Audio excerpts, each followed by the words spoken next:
თქვენც ფიქრობთ, რომ თვითმმართველობაზე ადრეა საუბარი, იმ ფონზე პრინციპში დღეს კალაძის ამ განცხადებამ გახადა აქტუალური ეს თემა, რომელიც ამბობს, რომ ჩვენ უკვე საარჩევნო კამპანიაში ვართ, ჩვენ უკვე ვემზადებით არჩევნებისთვის და ოპოზიციას არანაირი შანსები არ აქვს და ასე შემდეგ ვრცელი იყო მისი განცხადება, მეტნაკლებად. ადრე არ არის, პირიქით შეიძლება წინა არჩევნები რო იყო, მას შემდეგ რაც პარლამენტს ბოიკოტი გამოუცხადეთ, არ შეხვედი მეორე დღესვე დასმულიყო ის კითხვა, რომ თქვა შემდეგ არჩევნებოდეს ამას მიმართა რა პოზიცია გექნება, მაშინათვე რო დასმულიყო ეს კითხვა, იმ წამსაზე იმ დღესაც რელევანტური იქნება და ყველა დღეს რელევანტური, ახლა ეგ საკითხი რომ ბუნებრივი ამბავია, შენ თუ მონაწილეობას არ იღებ სხვა ტიპის პოლიტიკურ პროცესებში და ქართულოსთან ერთად არაფერში, საერთოდ რატო უნდა გამოკიდო, რატო არ არსებობს ცალსახა პასუხი, რომ არა, შეუძლებელია შანსი არ არის, რომ არაფრით არავინ საკრებულოს არჩევნებზე არ გავა. ესეთი კაფეო პოზიციის არ ქონა ცხადია ტოვის ბუნდონებას, რომელიც ყველა დაინტერესებული ჟურნალისტსაც, პოლიტიკით დაინტერესებულ ადამიანსაც ცხადია შეაწუხეს. უბრალოდ ამ მომენტში ამას საუბარი არის უხერხული და ეს იცით ქართულ მოცემავ და ამიტომაც შემოგვიხვა ეს საკითხი, რომ მე ამაზე ვინმეს კომენტირება მოუწიოს, იმიტომ რომ შენ აქ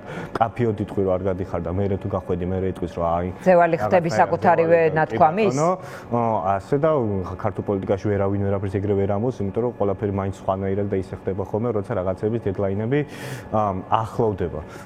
შესაბამისად, ეხლა იქნება ამის საუბარის უხერხულობა და ყველას мотиваცია იქნება, ჩემი აზრით, ყველა პოლიტიკური აქტორის, რომ ჯერ რაღაცა ტიპის საერთო ოპოზიციური ფრონტი იყოს, რომლის ნათქვამით ჩაითვალა ერთმა ოპოზიციამ თქვა და რაღაცა პასუხისმგებლობის ერთი მთლიანი ველი შეიქმნას და ვინმე ცალკეულად ამ პოლიტიკოსმა, ან ცალკეულმა პარტიამ, ან ცალკეულმა კოალიციამ მიამგონია ამ საკითხზე რაიმე კაფეო პოზიცია ეხლა დააფიქსიროს, იმიტომ რომ ყველა მერე ამის მოლოდინში იქნება და ამის ჩასაფრებაში, რომ ნახე, აი მან პირველი თქვა, იმან გაბზარა და მერე ვიღაცას შეეტენოს ეს პასუხისმგებლობა. აქედან გამომდინარე, ჩემი აზრით პროცესი. შენ გააქვს კაფეობა ამ თემაზე? კაფეობა რა, ამას ჯერ ჩემი პოზიცია ვერ გადაწყვეტს, ხო ოპოზიცია მიიღებს თუ არა, ამას მე ვერც ვიტყვი და ვინ რას როგორ გადაწყვეტს, ეს თავის მოსაფიქრებელი არის.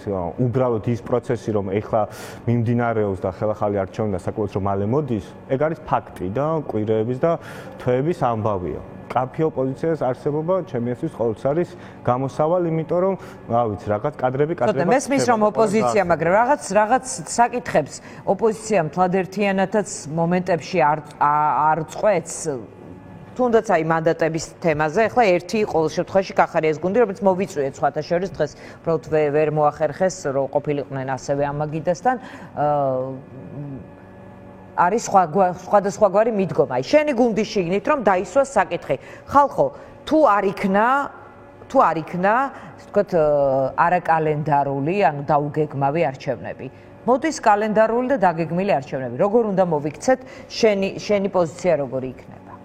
ჩემი პოზიცია იმის მიხედვით, რა რეალობაც იმ წელს, როცა ეს საკითხი დაისმევა, იქნება და რაც იქნება, მათ შორის გურწფელი და ყოველ შემთხვევაში რაც რო ვიტყვით, მე ის არ უნდა გადაითქვას, რაც ახარ იქნება დამოკიდებული იმაზე, ხვალ ზეგ და მაზეგ, რა შეიცვლება. ასეთი პოზიციის ქონა იქნება ჩემთვის გამოსავალი და რაღაცნაირად მოურიდებლობა, რომ რავი, თუ პოლიტიკური სპექტრი გადაწყვეტს მაგას, რომ თქვა, ჩათვალოს, რომ ოპოზიციური იყო ამნაირი ტიპის არჩევნებშიც კი თბილისი და არსებობს რაღაცა გამარჯვების კონცეფტი, რომელსაც ამნაირ შემთხვევაშიც კი აღწევ და მაშინ შეიძლება კი ეგ საკითხი ეგრე დაისვას, რომ თქვა რა მილიარდზე მეტი არის ეს ბიუჯეტი და ეს რომ იყოს თქვა ოპოზიციური, რამდენიმე პატარა თავისუფლებებს შექმნის. უგან ამაზე ლაპარაკში გადასვლა, ახმული იქნება, რომ შენ უკვე ამ პროცესზე რაღაცნაირად თქვი, რომ წააგო ამ პროცესმა, ან ყოველ შემთხვევაში თქვი, რომ შენ იქამდე შეგეშალა რაღაცები და ამის თქმის დრო და წამი ახლა არ არის ეს სწორი და ახმული. ამიტომ ამაზე კომენტირებები იქნება ხა უხერხული და გურწფელ პასუხებს ჩემი აზრით ჯერ დიდი ხანი ვერ გაიგე. აი ცოტა არის პაატას ნათქვამში იმ ტიპის არგუმენტი, რომელიც შეიძლება შენთვისაც იყოს საინტერესო, რომ თუ პროტესტი შედეგს ვერ გამოიტანს, არც არჩევნებზე წასვლა არ ღირს. თუ პროტესტი შედეგს ვერ გამოიტანს, არჩევნებს წასვლა არ ღირს კი არა, საერთოდ პოლიტიკაში ვინ რა ფორმით როგორ რჩება, საერთოდ რას როგორ უყურებთ, ამაზე გადააძრება მოგვიწევს. შეუძლებელია რაღაცას ვერ ცვლიდე და მე საკუთარ თავის შეცვლა მაინც არ მოგინდეს და მე სერიოზულად გადავხედა კაცო, აქ ხალხს საკუთარი ცხოვრების დრო აქვს ვიდეს დახარჯული, ბევრი საკანშია, ბევრი საკანში მოუწიოს წასვლა და ყველას თავის გადაწყვეტილება აქვს რა. მათ შორის ამ აქციის სახელითაც ეს უნდა მოხდეს, ის უნდა მოხდეს. მე ვინმე კითხება ერთი ადამიანსაც რომ მოუნდეს იმ აქციაზე ყოფნა, ენდომება და იქ იქნება. მე რაც არ უნდა ან არ მინდოდეს, ან ძალიან მინდოდეს, ხო ხედავ ეს არ ცვლის. ვერაფერს. იმიტომ ყველა ადამიანს უკვე საკუთარი დაგროვებული წყენა აქვს. ვიღაცა პოლიტიკოსის მიღმა არის გაბრაზებული ბიძინაზე. ვიღაცა პოლიტიკოსის მიღმა უნდა ახალი არჩევნები და საერთოდ პოლიტიკოსების მიღმა შეიძლება საკუთარი ის ქონდეს გასასწორებელი. რა თქმა უნდა. ამის სახელით მე პროტესტში აქტიურად ჩართული ადამიანებისგან, რომლებიც ჩემ სტუდიაში დადიან, მომისმენია, რომ ოპოზიციაზე არ გვალაპარაკო ან არ გველაპარაკო ამ ტიპის განმარტებები, ანუ სრულად ოპოზიციური სპექტრისადმი დამოკიდებულების მიღმა შეიძლება არც ხელისუფლება უნდათ, არც ეს ოპოზიცია, მაგრამ ნუ შემდეგ სხვა არჩევანი არ ექნებათ, არსებულში უნდა გააკეთონ, თქვათ, არჩევანი, მაგრამ მათი ბრაზში აი ეს პოლიტიკური პარტიები არაფერ შუაში არ არიან, თქვათ, მათი ხელისუფლებისადმი ბრაზში, ანუ ამ შენი აზრის გაგრძელება. ზუსტად ეგრე არის. მე ხარ რასაც ხანერად რაღაც არის რასაც პირველ ფიქრობ, სულ გარეთ ყურება, ჩემი აზრით დავგუყავს. არ შეიძლება გარეთ ანუ ქვეყნის გარეთ. ყველაფერი იმდენად იყოს აგებული, ყველაფერი საგარეოზე და მე 1 საათში 2 საათში ერთხელ განწყობილი. იქ ისე იცვლება კონიუნქტურა, მაგალითად ტრამპის შემთხვევაში. ტრამპისტია ვიღაცა ყველაზე ანტიტრამპისტია, ხალხეუნებრივი ამერიკა გადაწყვეტ და ამერიკის იმედზე ვართ, მე თუნ არა ამერიკას პუტინი მართავს და რაღაც ესეთებს აკრიტიკი რაღაცებს უყურეთ. მე გამოდიხარ რომ საერთოდ შეერთაღაშო საერთოდ ვერ აკეთებ. ამიტომ თუ რაღაცა ნაწილმა მაინც არ მოახერხეთ ამ ქვეყანაში რომ მოუტრიალდე და აი აქ ამ მიწაზე დავხედოთ და რა როგორ ხდება და თქვა გურიაში რომ სტიქი იქნება, სტიქის მერე აღარ დავბრუნეთ ხოლმე რაღაცა ტრაგედიები არ გვაბრუნებდნენ ქართულ პოლიტიკაზე, არამედ რაღაცა ცხადი წარმოდგენა გქონდეს. აქ როგორ შევიდა თან ამას გულწრფელობა თან არ დაყვა, იმიტომ რომ სოფლიო პოლიტიკაში რაც შეიცვალა, რაც შეიძლება შენზე აირეკლოს, ეს არის რაღაც სასწაულად უცნაური დიდი გულწრფელობა. შეიძლება ვიღაცას სითავხედე ჩაუთვალოთ, ვიღაცას არ მოგწონდეს, ვიღაცის ძალიან მოგწონდეს, ხო? ძალიან გაშიშუდა, მაგრამ რაც იგრძნობა არის ის, რომ კამერა რო გაითიშება და კამერო ჩაივთება, სახში ხდება ეგ და ეგ რაღაც მოდელი აქ თუ არ განმოიტანეთ, რა მნიშვნელობა აქვს, ანუ რაც არ უნდა პროცესი მოიტანოთ, ჩემი აზრით, თუ გვინდა რომ დამატებით ხმები მივიღოთ, ეს რაღაც უნდა შევცვალოთ. თუ არა და მაშინ არსებობს ორი გზა, რომ ან იმ ხელაწნახი უნდა ქონდეს ქართულ თემაზე, რომ თვითონ ის ჩამოიქციოს, ან მეორე გზა, რომ შენ და მისდებოდეს იმდანაც მოწონება და იმდანაც პოპულარული გახდეს შენი ოპოზიციური აზრი და ისე მოწონდე მისი როგორც წარმომადგენელი არ მხოლოდ თავისავად აზრით, რომ აი ამან შეცვალოს მთელი პოლიტიკური ვითარება, ანუ გაიზარდოს შენი რეიტინგი წარმოუდგინდა ძალიან, ან მეორე მხრივ დაიცეს ქართულ თემება, ჩამოინგროს. ყველანი ხართ ისეთები ოცნების ესე რომ გაგრძელდეს პროცესის სტატუს კო თუ არ შეიცვალა რამე, ასე გაგრძელება, ჩემ პირადად როგორც ხდება, მე არ მგონია რომ სამის მომტანი იქნება.